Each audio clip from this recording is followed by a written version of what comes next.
कानी बहू। किशोरी लाल जी के बेटे राघव की शादी की बात जगह जगह चल रही थी, लेकिन किशोरी लाल जी को कोई लड़की पसंद ही नहीं आती थी।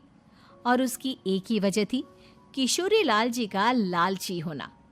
उनको लड़की वालों से मोटा दहेज चाहिए था और इसी चक्कर में एक दिन वो एक बहुत पैसे वाले के घर अपने बेटे का रिश्ता लेकर पहुंचे। उस आदमी का नाम था ओम प्रकाश। देखिए किशोरी लाल जी, मेरी एक ही बेटी है और मेरी सारी संपत्ति जायदाद सब कुछ मेरी बेटी नैना का ही है। पापा, नाम से लगता है बहुत खूबसूरत होगी। कितना अच्छा नाम है ना, नैना। ओ, वैसे बात तो सही है आपकी। अब इतना पैसा है, जमीन जायदाद है, इकलौती बेटी, आप भी क्या करेंगे? सब कुछ उसे ही देंगे ना। बिल्कुल ठीक पहचाना आपने। बस बेटी की शादी और सारी जायदाद उसके नाम। पापा, बिना देखे हाँ कर दीजिए ना। इतना अच्छा रिश्ता फिर कहाँ मिलेगा? माला माल हो जाएंगे हम। मैं अपनी बेटी को बुलाता हूँ। अरे नहीं नहीं नहीं नहीं, आपकी बेटी का नाम नैना है, सुनकर ही लगता है बहुत सुंदर होगी। रहने दीजिए अंकल, मैं तो आपकी बेटी के नाम से ही इतना खुश हो गया हूँ कि उसे बिना देखे शादी करने को तैयार हूँ। अब तो मैं उसका चेहरा सीधे शादी के बाद ही देखूंगा। और इस तरह राघव नैना का चेहरा नहीं देखता और उससे शादी कर लेता है। शादी के बाद अपनी सुहाग रात पर जब राघव नैना का घूंघट उठाकर देखता है तो नैना की आंखें बंद थी। कितनी खूबसूरत हो तुम नैना, जरा अपनी आंखें खोलकर मेरी तरफ देखो तो सही। नहीं, मुझे शर्म आती है। अरे, मैंने तुम्हें शादी से पहले भी नहीं देखा, और अब अगर तुम आंखें खोलकर मुझे देखोगी भी नहीं तो मुझे अच्छा कैसे लगेगा? इससे पहले कि नैना अपनी आंखें खोलकर राघव की तरफ देखती, अचानक से लाइट चली गई और राघव नैना को पूरी तरह से देख भी नहीं पाया। अगली सुबह नैना राघव के लिए नाश्ता बनाकर लेकर आई।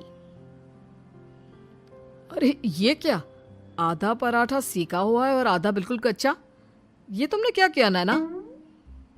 बहू, तुमने क्या आधा पराठा तवे से नीचे लटका कर रखा था, जो आधा सेका है और आधा कच्चा?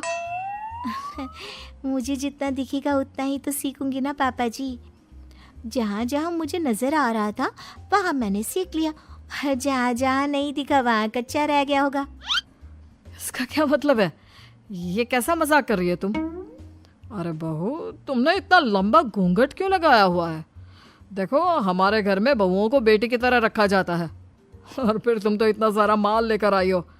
देखो, ये घूंघट डालकर रखने की कोई ज़रूरत नहीं है।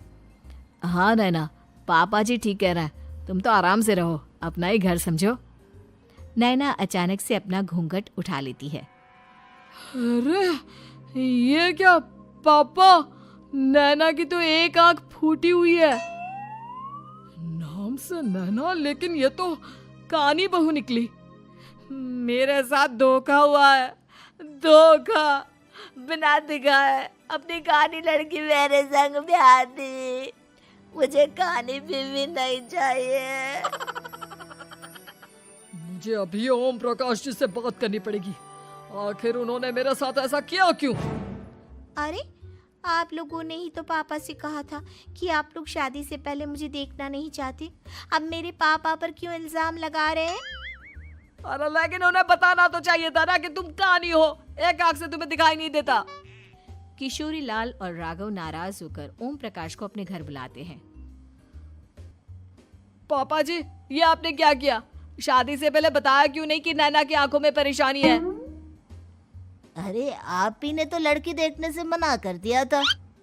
और लेकिन आप बता तो सकते थे। आपको तो हमारी बेटी की प्रॉपर्टी चाहिए थी, वो भी पूरी की पूरी। अब क्या हुआ अगर उसे आधा दिखाई देता है? प्रॉपर्टी तो आपको पूरी मिल गई ना। अरे ये क्या बात हुई? मेरी शादी प्रॉपर्टी से नहीं, आपकी बेटी से हुई है। अब ये तो पहले सोचना चाहिए था, तब तो मेरी प्रॉपर्टी देखकर तुम्हारी जुबान लप लपा रही थी। लेकिन मैं कानी लड़की को अपनी बीवी बनाकर नहीं रख सकता। पापा, कुछ करिए ना आप। हाँ, करता हूँ। देखिए ओम प्रकाश जी, आप हमारे साथ ऐसा नहीं कर सकते। और तुम देखो, अगर तुमने मेरी बेटी से शादी तोड़ी ना, तो जो भी प्रॉपर्टी मैंने तुम्हें दी है वो तो पूरी की पूरी वापस ले ही लूँगा, और आधी प्रॉपर्टी तुम्हारी भी लूँगा। अरे मेरी आधी प्रॉपर्टी भला क्यों लेंगे आप?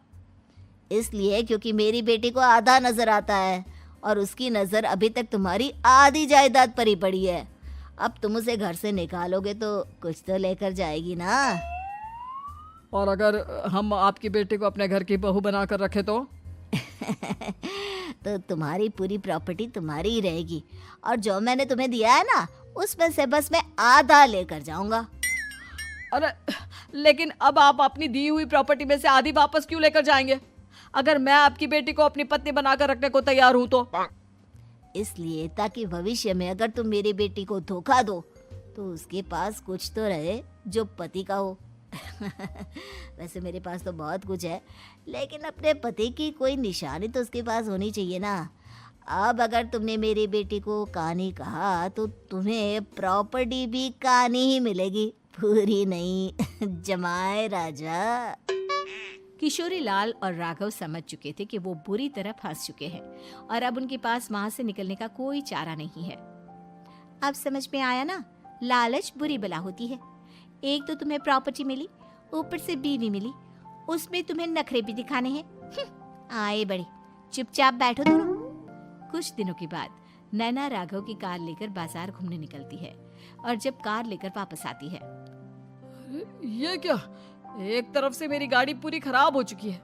लगता है तुमने मेरी गाड़ी को किसी दूसरी गाड़ी के साथ एक्सीडेंट किया है। अरे अरे कितना बड़ा नुकसान कर दिया तुमने बहू। वो क्या है ना पापा जी, मुझे एक आंख से दिखाई नहीं दे रहा था, सामने से गाड़ी आ रही थी। मुझे तो सिर्फ आधा ही दिखाई दिया और वो गाड़ी मेरी कार से रगड़ते हुए निकल गई। अब मैं क्या करूं बताओ? आप इसे ठीक कराने के पैसे कौन देगा? तुम्हारे पापा? तुमने मुझसे इस तरह से बात की? अभी रुको। नैना राघव की शिकायत ओम प्रकाश को कर देती है। देखो राघव, अब जो मेरी आधी प्रॉपर्टी तुम्हारे पास थी ना, उसमें से आधी और मैं लेकर जाऊंगा, क्योंकि तुमने मेरी बेटी को डांटा। अरे नहीं नहीं पापा जी, गलती हो गई, माफ कर दो। गलती की तो कोई गुंजाइश ही नहीं। अगली बार मेरी बेटी को डांटा तो बची हुई आधी में से आधी और ले जाऊंगा। लालच के चक्कर में हम दोनों ने बहुत बड़ी गलती कर दी बेटा। एक तो तुम्हें कानी बहू मिली और ऊपर से जो माल मिला वो भी काना। इस तरह राघव की हर एक गलती पर ओम प्रकाश उसकी प्रॉपर्टी का आधा आधा हिस्सा लेकर अपना सारा माल वापस ले गया और राघव को कानी बीवी से काम चलाना पड़ा। भाई लालच वाकई में बुरी बला है।